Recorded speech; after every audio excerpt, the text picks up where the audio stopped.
Hello guys, welcome back to my YouTube channel amazing Divyani's vlog. Guys, आज मैं आपको ले आई हूँ ब्रज की उस अद्भुत भूमि पर जहाँ राधा रानी ने अवतार लिया था। जी हाँ, आज हम बात करेंगे बरसाने की पावन कीर्ति मंदिर के इतिहास की। कीर्ति मंदिर बरसाना के सबसे दिव्य और ऐतिहासिक मंदिरों में से एक है। यह मंदिर श्रीमती कीर्ति देवी यानी राधा रानी की माता जी को समर्पित है। कहा जाता है कि जब ब्रह्मांड में भक्ति और प्रेम की स्थापना का समय आया, तब भगवान ब्रह्मा ने तप किया और उस तप के प्रभाव से कीर्ति देवी की गोद में राधा रानी का जन्म हुआ। इसीलिए कीर्ति मंदिर को राधा जन्म स्थान भी कहा जाता है। यहाँ की सबसे प्रसिद्ध दर्शन है कीर्ति माता की गोद में बाल रूप में राधा रानी की प्रतिमा।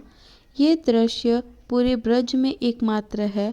जैसे यशोदा मैया की गोद में बाल कृष्ण की मूर्ति मिलती है, वैसे ही यहाँ बाल राधा की अद्भुत छवि मिलती है। बहुत से भक्त कहते हैं कि इस मंदिर में प्रवेश करते ही मन में एक अलग ही शांति और वात्सल्य का भाव जागने लगता है। कीर्ति मंदिर के चारों ओर जो चार पहाड़ हैं, वो राधा रानी के चार प्रमुख सखियों के प्रतीक माने जाते हैं: ललिता, विशाखा, चंद्रावली और रत्नावली। अगर आप ब्रज यात्रा पर आ रहे हैं तो बरसाना का कीर्ति मंदिर जरूर देखें। यह केवल एक मंदिर नहीं, राधा रानी का जन्म स्थान है जहाँ प्रेम भक्ति आपका स्वागत करती है। गोवर्धन परिक्रमा में पहला मंदिर है गिरिराज जी का। यहाँ दर्शन करके हम आ गए मानसी गंगा। ब्रज में हजारों पवित्र स्थान हैं, पर मानसी गंगा वह जगह है जहाँ कृष्ण के मन से निकला प्रेम आज भी जल की तरह बहता है।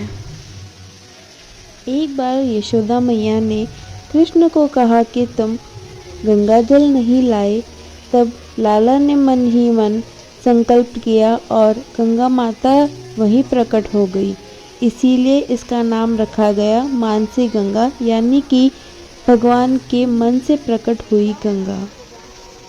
परिक्रमा के दौरान सारे मंदिरों में दर्शन करने के बाद हम आ गए थे पूछरी के लोटा। गोवर्धन परिक्रमा का असली फल तब पूरा माना जाता है जब भक्त पूछरी के लोटा तक पहुंचकर दर्शन करे। बिना यहाँ जाए परिक्रमा अधूरी मानी जाती है।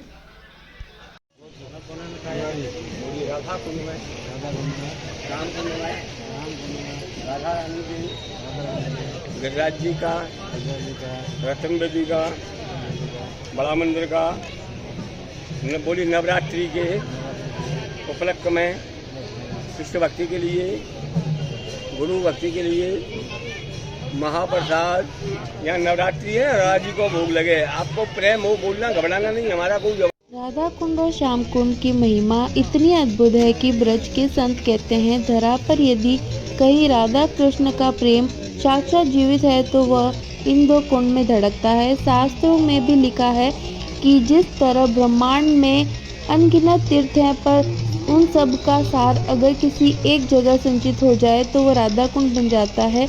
और श्याम कुंड उस दिव्यता का प्रतिबिंब है जहाँ कृष्ण ने अपने हृदय की समस्त लीलाएं शक्ति समर्पित की। राधा कुंड का जल बिना सुगंधित डाले भी मीठी महक फैलाता है, मानो राधा रानी की करुणा हवा में घुल रही हो। जबकि श्याम कुंड का गहरा रंग बताता है कि कृष्ण ने अपराध भाव तक प्रेम में बदल दिए।